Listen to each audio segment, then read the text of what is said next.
इस फिल्म का प्रयोजन पूरी तरह से प्रजापिता ब्रह्मा कुमारीज के आस्था और विचारधारा को दर्शाने के लिए किया गया है। यद्यपि हमने धार्मिक मूल पाठों से संबंधित कुछ मुद्दे व कुछ प्रश्न उठाए हैं। हमारा इरादा किसी भी समुदाय के, आस्था के, धर्म के, किसी भी जाति के, विचारधारा के व्यक्ति एवं व्यक्तियों को बाधित अथवा आहत करने का नहीं है।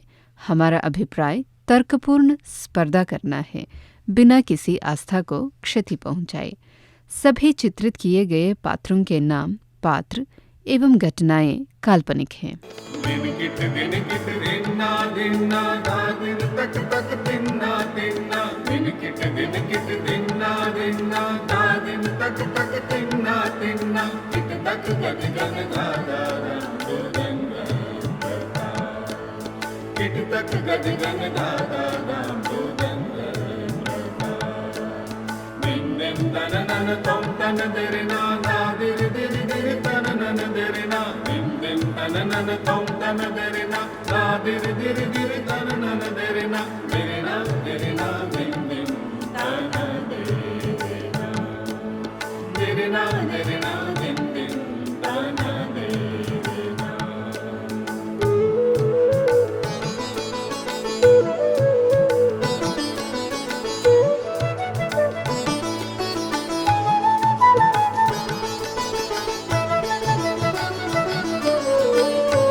ढूंढने से तो भगवान भी मिल जाते हैं, मगर शास्त्री जी नहीं मिले। 15 साल हो गए, लेकिन अब शास्त्री जी का पता चल गया। शास्त्री जी नमस्कार। आपने मुझे पहचाना? शास्त्री जी, तिलक, माला, भक्तों की भीड़ सब गायब हो गए और भगवान भी आपकी डिक्शनरी से गायब हो गए। जी सही कहा आपने, लेकिन आधा सच और आधा गलत। जी मैंने तिलक लगाना और माला जपना छोड़ दिया, मतलब भक्ति करना ही छोड़ दिया। इसलिए भक्तगणों ने मुझे छोड़ दिया, लेकिन मैंने भगवान को नहीं छोड़ा, ना ही भगवान ने मुझे छोड़ा। वैसे साक्षात्कार तो यशोदा जी को हुआ था ना, आपको विश्वास कैसे हो गया? जी उसका उत्तर गीता में लिखा हुआ है, और परमात्मा कहते हैं मुझे कोटों में कोई और कोई में भी कोई यथार्थ रीति पहचानते हैं, क्योंकि परमात्मा साधारण तन का आधार लेकर सत्य गीता का ज्ञान देते हैं। इसलिए मूढ़मती लोग मुझे पहचानते नहीं हैं, मेरे असली स्वरूप को जानते ही नहीं है। तो क्या आपको परमात्मा का साक्षात्कार हुआ? कृष्ण की भक्ति करके उनका साक्षात्कार पाके क्या फायदा? ना ही मेरे जीवन में कोई परिवर्तन होगा, ना बदलाव होगा। मैं जैसा हूं मैं वैसा ही रहूंगा।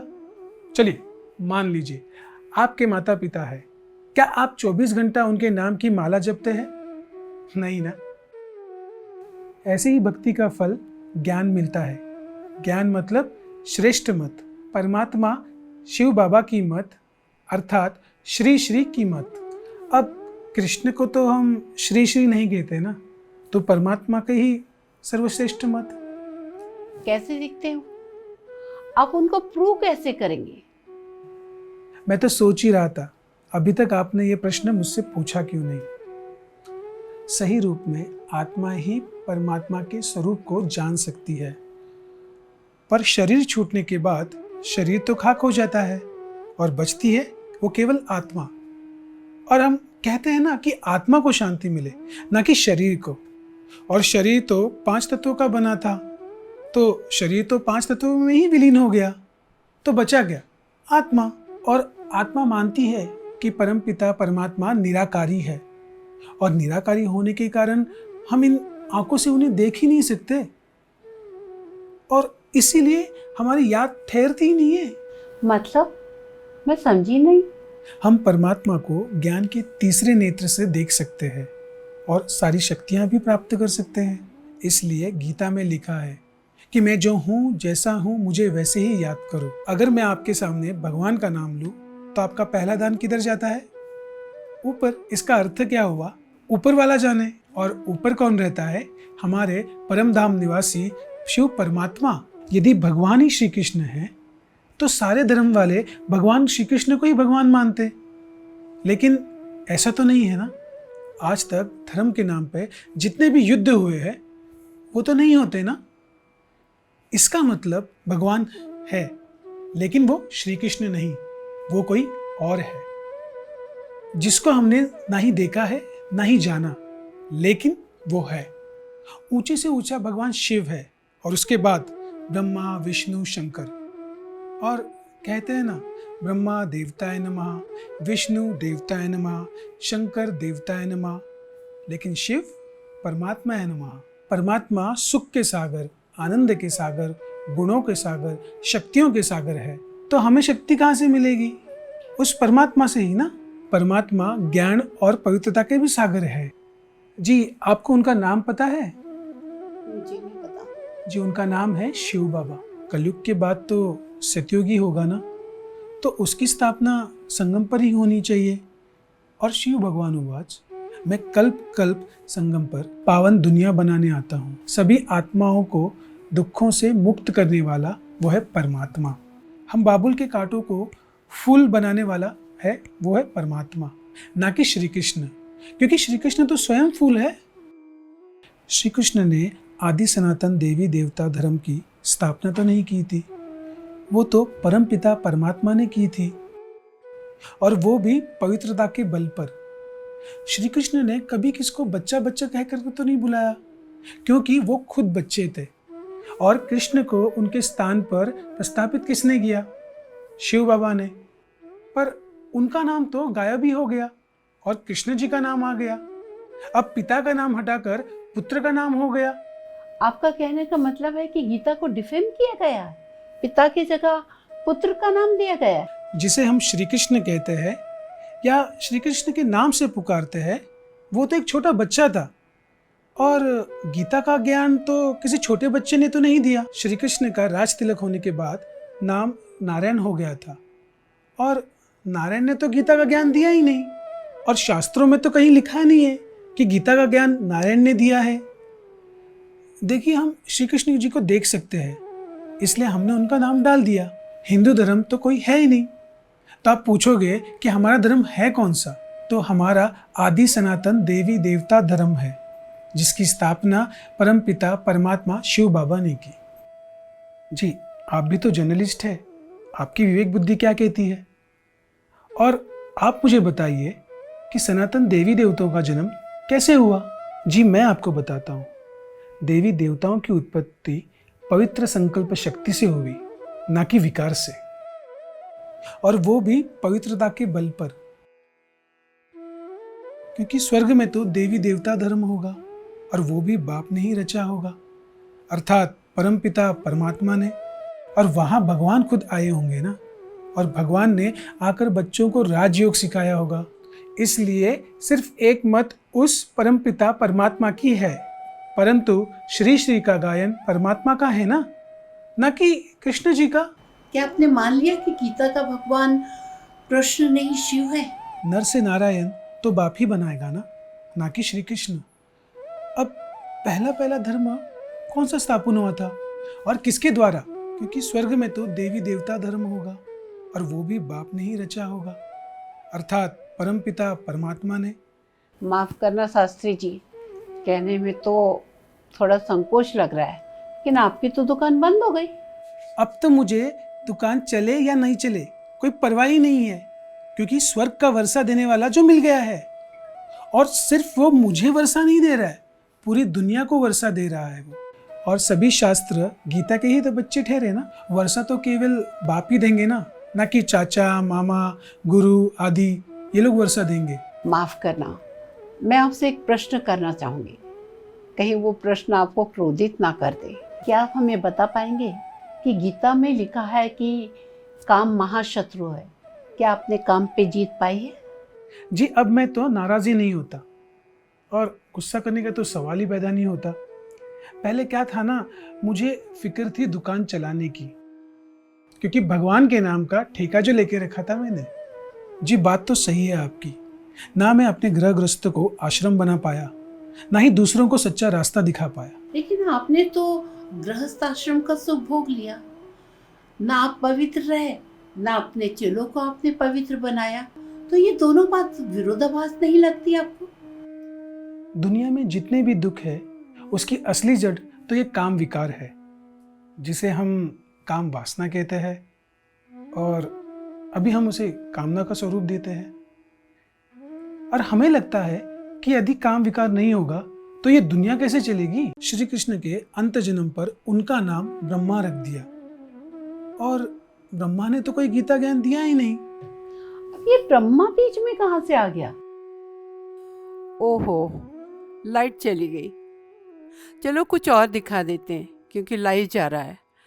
इस इंटरव्यू से हम आपसे कुछ देर बाद जुड़ेंगे, तब तक आप ये देख लीजिए। कल हमारे कॉलेज में गीता का भगवान कौन इस विषय पर डिबेट है। अरे भाई, पता ना कि गीता का भगवान श्री कृष्ण है।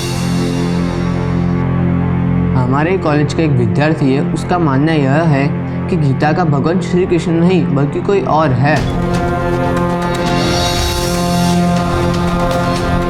आजकल के लौंडे लपाड़े के शास्त्र वगैरह तो पढ़ते नहीं है।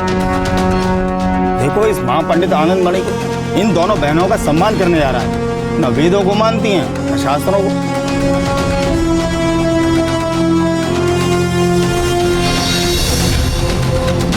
कि ये आप कैसे कह सकती हो कि गीता का ज्ञान शिव शंकर ने दिया?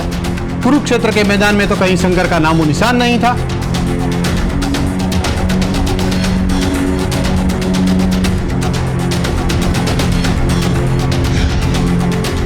शिव और शंकर दोनों अलग हैं।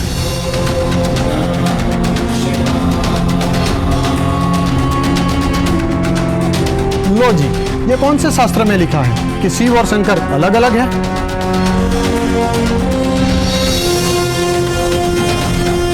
क्या श्रीमद् भगवत गीता के पीछे ही क्यों पड़े हैं?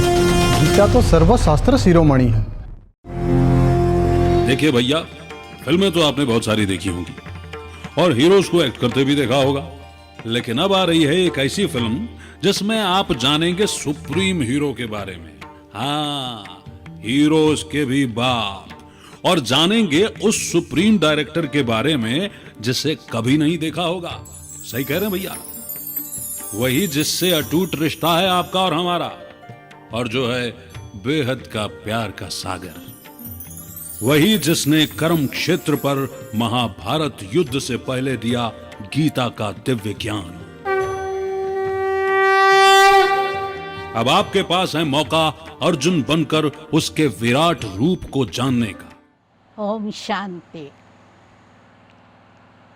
हमने पंपस भाई और प्रभाबेन मिश्रा की बनी हुई गॉड जी फिल्म देखी। उन्होंने अपनी क्रिएटिविटी और आर्ट का, ज्ञान का प्रचार के लिए अच्छा ही उपयोग किया है। उम्मीद है वो सब थिएटर में रिलीज़ हो और काफ़ी जनता उसका लाभ ले, ये हमारी शुभ इच्छा है और सभी को इस द्वारा सच्चा ज्ञान मिलेगा। ओम शांति। पापा, मैं सच्चा योगी और ब्रह्म कुमार बनना चाहता हूँ। हे भगवान, उनका जादू चली गया।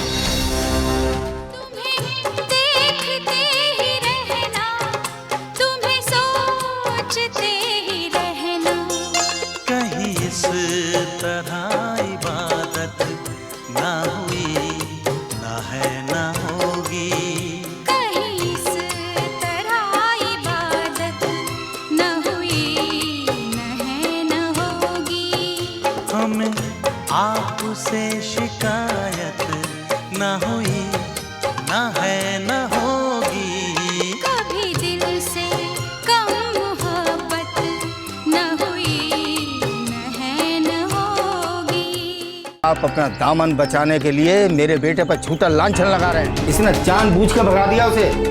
घर का भेदी लंका ढाया। आपने कुर्ता भी चेंज कर लिया? जी। ये ब्रह्मा बीच में कहाँ से आ गया? आप सभी को तो पता है इस सृष्टि को बनाने वाला ब्रह्मा है और ब्रह्मा को बनाने वाला शिव परमात्मा है। परमात्मा ने ब्रह्मा द्वारा ब्राह्मण ब्राह्मणीय रचे। ये ब्रह्मा ही सतयुग में श्री कृष्ण बनते हैं। श्री कृष्ण को प्रारब्ध देने वाला है ही परमपिता शिव। और श्री कृष्ण की आत्मा ने पुरुषार्थ किया और पिता की जगह पे बेटे का नाम डाल दिया और इस वजह से गीता का खंडन हो गया। बातें तो आपकी काफी इंटरेस्टिंग लग रही है, नई भी है, लेकिन हजम करना बहुत मुश्किल लग रहा है। आपने भगवान को ढूंढा या यशोदा जी ने भगवान को ढूंढा? सबसे पहले भक्ति यशोदा की पूर्ण हुई थी, इसलिए परमात्मा ने उसे ही ज्ञान दिया। अगर ये ज्ञान मुझे पहले मिल जाता तो मैं तो शादी ही नहीं करता। माउंट आबू में जाके मैंने खुद देखा कि परिवार के परिवार राजयोग का अभ्यास कर रहे हैं। मैंने और यशोदा ने ये भी सोचा कि क्यों ना हम डायरेक्ट परमात्मा से ही वर्षा ले लें। दुनिया में दुख का कारण केवल काम विकार और काम वासना ही है और इस काम विकार पर जीत परमपिता परमात्मा शिव दिला सकते हैं और उसके लिए हमें राजयोग का अभ्यास निरंतर करना होगा। परमात्मा है ही नई दुनिया का रचयिता, तो नई दुनिया का वर्षा भी तो देगा। स्वर्ग के मालिक परमपिता परमात्मा शिव बनाते हैं ना कि श्री कृष्ण। पवित्र दुनिया का मालिक बनना है तो पवित्र बनना पड़ेगा। कोई बाहुबल से दुनिया का मालिक नहीं बन सकता, चाहे हम किसी भी धर्म के हो। भगवान का नाम लेने के बाद हमारा बुद्धि योग हमेशा ऊपर की तरफ चला जाता है। वो परम पिता परमात्मा ऊपर परम धाम में रहते हैं और जब भी हमें भगवान की याद आती है तो हम कहते हैं कि ऊपर वाला ही जाने। अब तो मैं और यशोदा राजयोग की शिक्षा ग्रहण कर रहे हैं और मज़े की बात तो ये है कि यशोदा को परमात्मा का एड्रेस गूगल बाबा से मिला और फिर उसने परमात्मा को ढूंढने का दायित्व लिया और फिर ब्रह्म कुमारी के सेंटर में जाकर 7 दिन का राजयोग का अभ्यास किया। जब तक परमात्मा और राजयोग की अनुभूति उसने खुद नहीं की थी तब तक उसने मुझे नहीं बताया और उसी ने मुझे बताया लॉर्ड या गॉड के बीच का फर्क और तब से मैं गॉड को फॉलो करने लग गया। और एक बात बताऊं, इसके लिए घर बार छोड़कर सन्यासी बनने की ज़रूरत नहीं है। आप तो मीडिया में हैं, सबको बता भी सकती है और अपने घर गृहस्थ को आश्रम बना ले। आप भी अगर शिव बाबा से वर्षा लेना चाहती है तो ज़रूर ले सकती है। तो लॉर्ड और गॉड के बीच का डिफरेंस आप बता सकती है। आप तो मुझे जानते हैं ना, मैं शुरू से शास्त्री जी को फॉलो कर रही हूँ। गीता ज्ञान पर उनको क्रिटिसाइज भी करती रही हूँ। आज भी मेरा उद्देश्य क्रिटिसाइज ही करना था। बहुत सालों के बाद मिल रही हूँ, मुझे तो लगा था कि वो इंटरव्यू नहीं देंगे, लेकिन जानकर बड़ी खुशी भी हुई, आश्चर्य भी हुआ कि उन्हें तो एक नया प्लेटफॉर्म मिल गया परमात्मा के बारे में इतना स्पष्ट ज्ञान देने के लिए। कहा ही जाता है कि जो भगवान का ध्यान रखता है भगवान उसका ध्यान रखता है। मैं यानी मीडिया इनके साथ है और लाखों लोग इस मार्ग पर चल रहे हैं जैसे कि इन्होंने बताया। आप क्या सोच रहे हैं? सत्यम शिवम सुंदरम के मार्ग पर आप चलना चाहेंगे? आइए, अभी नहीं तो कभी नहीं, नाउ और नेवर। क्या आप स्वर्ग का वर्षा लेना चाहेंगे शिव बाबा से? चलिए आइए हम सब लेते हैं उस परमात्मा से स्वर्ग का वर्षा।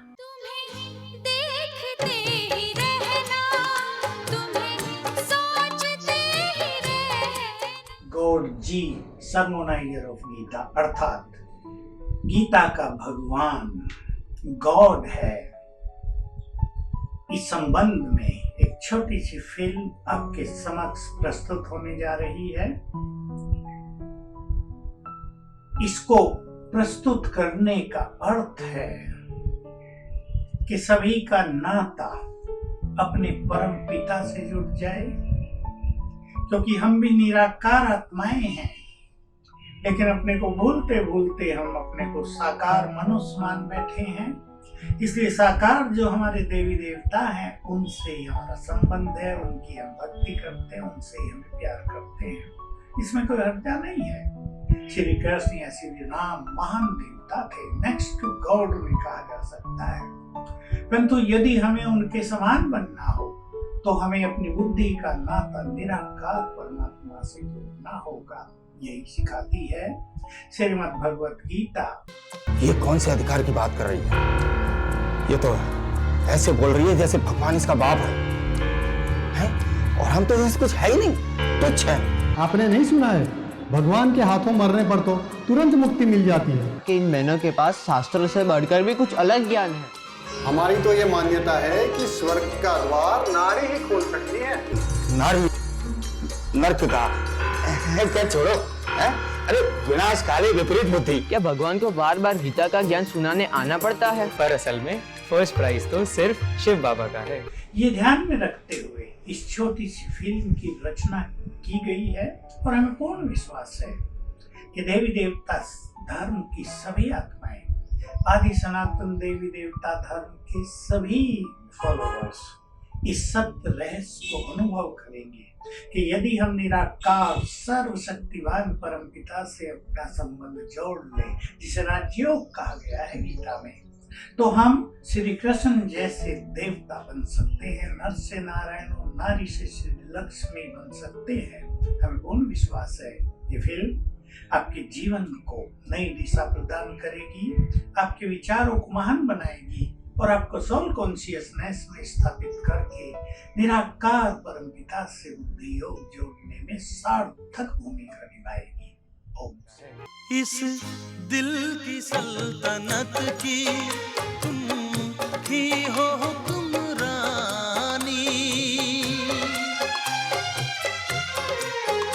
इस दिल की सल्तनत की मैं ही हूँ हुक्मरानी। किसी और की हुकूमत ना हुई, ना है ना होगी। किसी और की हुकूमत न हुई, न है न होगी। हमें आपसे शिकायत ना हुई, ना है ना होगी। कभी दिल से कम मोहब्बत न हुई, ना है ना होगी। कभी दिल से कम मोहब्बत ना हुई, न है न होगी। हमें आपसे शिकायत ना हुई, न है न होगी। कभी दिल से कम मोहब्बत ना हुई, ना है ना होगी। यदि गीता ज्ञान के साथ सर्व आत्माओं के पिता का ज्ञान होता तो लोगों का बुद्धि योग परमात्मा से जुड़ता